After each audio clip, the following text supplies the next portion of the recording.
Anything new to report? No, nothing new. Just man, there's so much information to gather and process, and try to make sure that we're making the best decision that will give us. I think everything that we're looking for is just give us some structure around all the new things that are coming with college football, and so there's just a lot to digest today, and we've been asked to think about a lot of things, and then come back tomorrow morning with some recommendations maybe that maybe the SEC can take forward with the next steps and everything. Haven't been very many changes in the sport in the last couple of years. That's a joke, but is this more transformation than you've ever even anticipated in college football that you guys are facing right now? It's just transformation is a good way to put it. It's a total change. It's a paradigm shift in it, and I mean we still have a great game, obviously, and people still care about it a lot and are very passionate about it. So it's still a great game, but certainly there's a lot of challenges, a lot of things that we have to figure out, and then you've got to try to get everybody on the same page.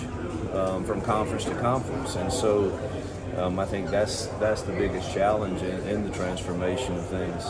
How's Brian? He's getting better. I don't, and honor the family. I don't want to go into too many things, but just they appreciate all the prayers for sure, and it's been a difficult time for the whole family. But he seems to be getting better each day. He's still in the hospital. Yeah, okay. He is. Your plate's overflowing as a coach already. I'm sorry? Your plate is overflowing as a coach Yeah. already. How do you manage and be able to fully understand the complexities of all these issues? How does one go about doing that amid running a program at this level? Well, the toughest thing right now is we struggle with even knowing what questions to ask, because we don't know everything yet, and so it's kind of hard to speculate. I mean, I think everyone's goal, from administrations to different conferences, and certainly from us coaches, everyone's goal is to bring some more sanity and structure around it, to where it's a similar thing that is easier to manage than what we're currently doing. And if it doesn't make it easier than what we're doing now, then we really have messed up somewhere.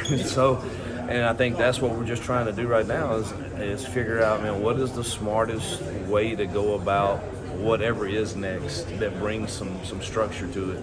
So you'll have dozens of visitors come in June, right? I mean, that's the official visit month. You'll have dozens and dozens of visitors on your campus in June. This weekend. Yeah, it's starting. Yeah. What do you tell them?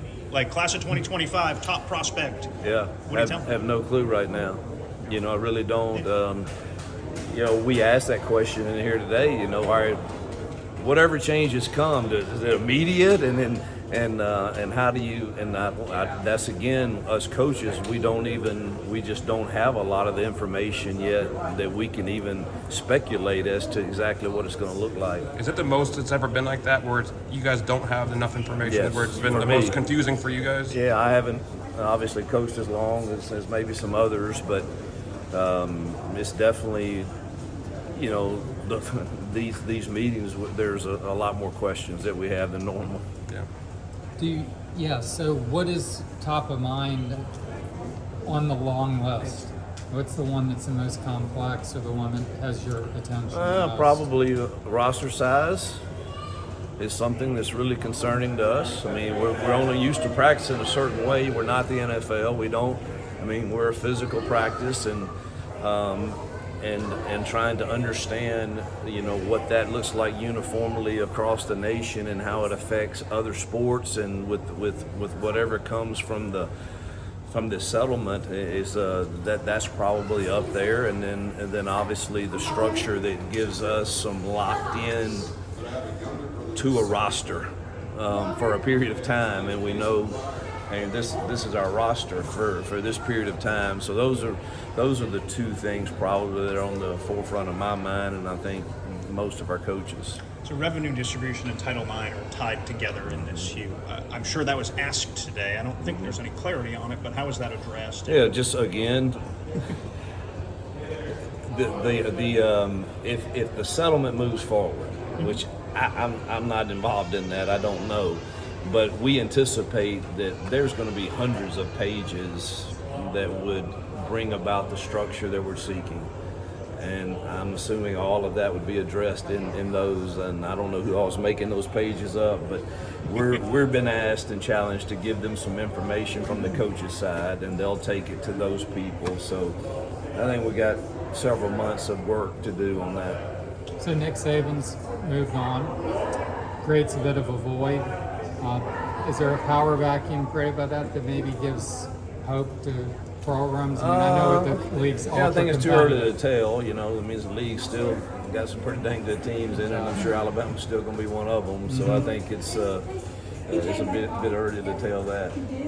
So, Just one last one. All right. You're calling plays this year?